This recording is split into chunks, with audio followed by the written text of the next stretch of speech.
Just a few games left in Frank Beamer's career. He keeps the streak alive for his Virginia Tech Hokies in going to postseason play with a narrow 23-21 comeback win against Georgia Tech. We bring in Joey Weaver from the Rumble seat and also Mike McDaniel jumping on board at the last second from inside the ACC. Good stuff here from it's great when I can get both perspectives on some of these games, and this one went right down to the final drive. So, Joey, since you jumped on first, let's start with you. 14-0 Tech, 14 all at halftime. You get the big pick six to jump out in front. But, man, in looking at the productivity of the Georgia Tech offense, wow, 258 yards total offense. We would have never seen that last year. Man, I tell you what, we came into this season expecting Georgia Tech to continue being the machine that they were last year on offense. You look at, they had 4 starters returning on the offensive line. All the starters looked to be either juniors or seniors. I guess then you added Shamir Devine, a highly talented redshirt sophomore, was going to be joining them, and this was just a continuation of the kind of the disaster that they had been this year. They jump out in the first half, obviously, score in the first drive of the game, moved the ball very well down the field, hit a big play in the passing game, and then kind of clean up with the running game, and then get a short field, score another touchdown, take a 14-point lead.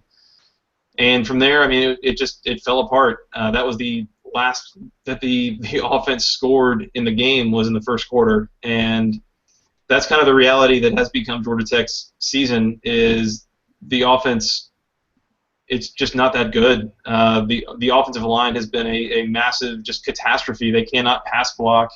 And if there's not a passing element to Georgia Tech's offense, as strange as this sounds, it's not going to work. And it hasn't been there this year, and it's not working.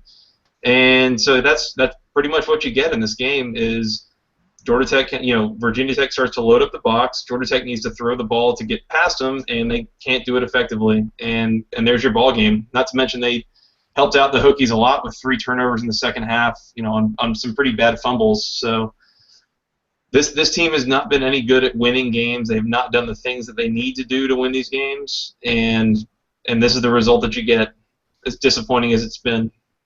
Yeah, the comment you make about the passing attack seems out of place, but it's right on target in regards to a team that last year would hit 5 or 6 meaningful, seriously meaningful plays for about 150 to 180 yards per game, and the great touchdown to interception ratio for Justin Thomas, and that was a key to winning. Didn't help that you were on the fringe of field goal range on the last drive, and Aaron Joe decided to push somebody in the back, and that pretty much set you behind the sticks, way behind the sticks.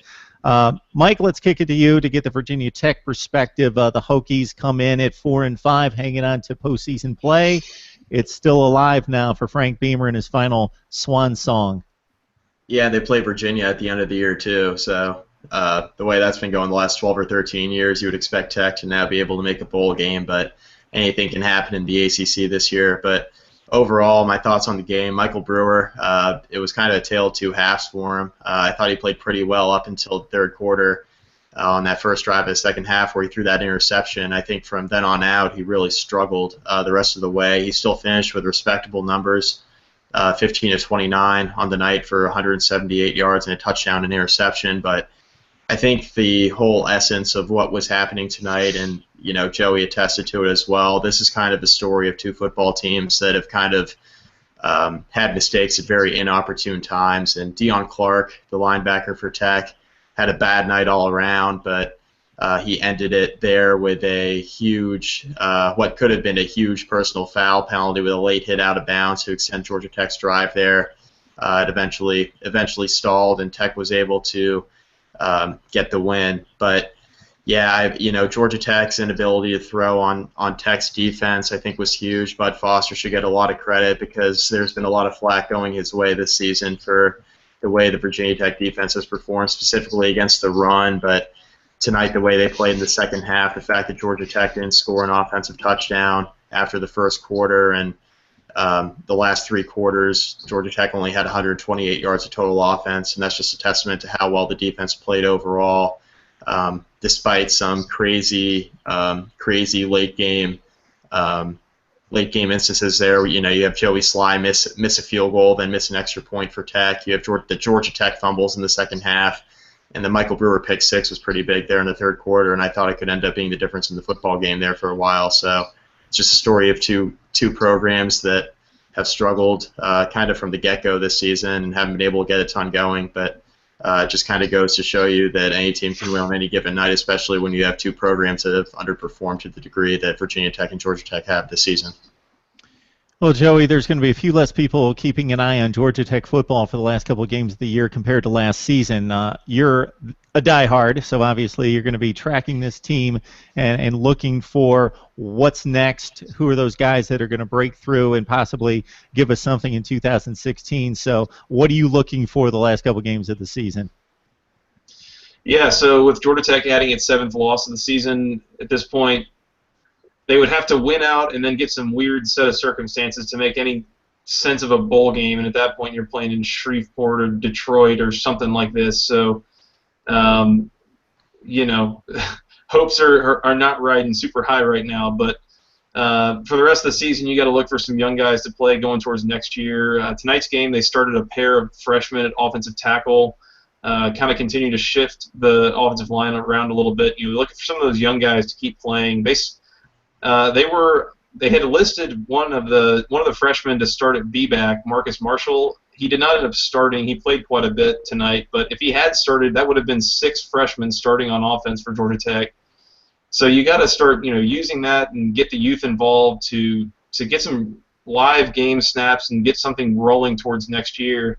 Because as much as Paul Johnson has kind of sat on some goodwill after last year's game and last year's season, you know, very positive finish and everything, I think a lot of fans are going to kind of look at this season and say, all right, you know, there's your one mulligan and moving towards next year. I mean, it's got to get better. So that's the biggest thing, I think, is just getting some of the younger guys involved, get them some experience and ready to replace some of the older guys, especially on defense where there's going to be a lot of attrition from seniors graduating on this Georgia Tech defense. So young guys and getting some hope for the future, I think, is the biggest thing over these last 2 weeks. All right, Mike, with Virginia Tech moving on to a bowl game, we'll set 2016 to the side. We get the offseason to talk about Frank Beamer's replacement. Definitely we can talk about that in the near future, and a lot of interesting comments made during the game about Bud Foster's future and the entire coaching staff as well. You got Travon McMillian in the backfield. You got Isaiah Ford out at a wide receiver position, so it's not a dynamic Virginia Tech offense, but you do have 2 of the better ACC playmakers in those 2 spots. Yeah, not to mention Bucky Hodges on the outside as well, assuming that he returns. You know, he's a redshirt sophomore, so he would be eligible for the NFL draft if he chose to go that route, but with the injury to Michael Brewer early on this season, Bucky's numbers really were down in comparison to last season, where he got off to such a hot start in the William & Mary game, and then against Ohio State he had a huge game, really put his name on the map, and he was the go-to guy for Tech the rest of the season. But with those 3 guys, I mean, there's a lot of promise for the future. I think Dwayne Lawson at quarterback is a guy that next year could slide in, but you also have Brendan Motley, who played in replacement of Michael Brewer for the better part of this season, so those 2 will duke it out at quarterback to see who will end up replacing Michael Brewer. But I think a lot of it ultimately is going to end up depending on which head coach comes in and what kind of system he wants to run. Motley and Lawson are similar quarterbacks, but the edge originally was going to be given to Dwayne Lawson when you consider the fact that one of his high school offensive coordinators was brought on to Virginia Tech as an assistant and a quality control position for Frank Beamer. But now with the turnover in coaching staff here after the season, that's going to begin to not matter as much. But Dwayne Lawson's a big-time talent, so you would expect him to see some playing time. They had him redshirted, but ended up burning that red shirt once Brewer got hurt. They brought Lawson in a couple of Wildcat situations. They burned the red shirt. Now he's not playing at all, and he's a third-string quarterback. So not really sure what the purpose of that was, but they'll leave that to the next coaching staff to decide. And other than that, I mean, it's going to be a defense next year that's going to be pretty young. Daddy Nicholas at defensive end, he's going to be moving on to the NFL. And then additionally, you have Kenny Canham, who has an opportunity as well, if he so chooses, to enter the league next season as well. But both those guys have had down years, so I would assume that Kenny Canham would be back in school. But Tech will be replacing some of their linebackers as well, and they have an extremely young secondary. So it's going to be a very young team next year for Tech, no matter what coach they choose. Mike, we will need to have you on soon to break down this coaching situation in replacing Frank Beamer and see how much of a prophet you are in trying to project in the next Virginia Tech coach. Oh, so before I let you guys go, parting shots on either program or anything in the ACC, Joey? You know, if we start talking about parting shots of the other program, I was just going to say I was extremely disappointed in some of Virginia Tech's offensive play calling tonight. I mean, they were having all sorts of success running the ball between the tackles against a badly depleted Georgia Tech offensive line or defensive line, and yet they continually kind of got away from it. In the second half, I mean, they're throwing the ball around and they're running the ball to the outside. It made no sense at all to me, but it kept Georgia Tech in the game, so I was kind of happy with it.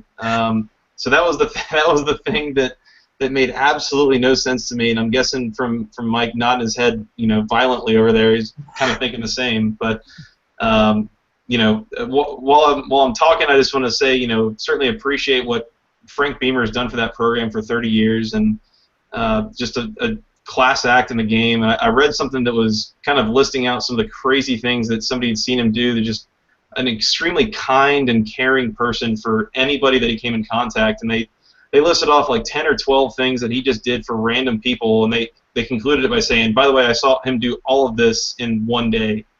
So I mean, he is apparently a phenomenal person, a phenomenal treasure to the college football game, and so hats off to him and for what he's done for that program, and wish him the best. But we'll see kind of where these two programs are a year from now with Virginia Tech under new leadership and Georgia Tech. We'll see where they are at the time that these two teams play next year. Well stated, Joey. We see the gruff exterior. We don't necessarily think about the human side of these coaches and what they may bring the campus or the community off the field. And Frank Beamer, we don't have to go into right now what he's done with Virginia Tech football. I know the last few years have been sour, but in regards to winning at a level in which that program had not even come close to in its history and what he was able to do over the course of 20 or 25 years. So, Mike, Hokies last few games of the season going into postseason play, anything you're looking for here? Well, I was going to say I concur with everything Joey said about Beamer, just based off of my limited dealings with him being at school at Virginia Tech. The couple times I came into contact with him, everything that you've read about and heard is true. Just a class act, a real treasure of a human being. I think Joey put that delicately and stated that very well. As far as parting shots, I agree with Joey about Virginia Tech. The fact that they're running the ball with such efficiency and they decide to throw it all over the field when they're just really not that great of a passing offense really kind of baffled me. Also, the fact that Tech's trying to drive down the field right before that touchdown, they bring in J.C. Coleman on second down after Travon McMillian is running all over the Georgia Tech defense. It's all of a sudden time to bring in J.C. Coleman. It's like, it's just unbelievable to me that they would do that in that situation, but that's kind of the way things have gone this year. Expect the unexpected is what I've come to realize and watch Virginia Tech play. A parting shot for Georgia Tech. They're supposed to be an elite rushing offense. I know they're really young, but you can't fumble the ball 3 times in the second half and expect to win.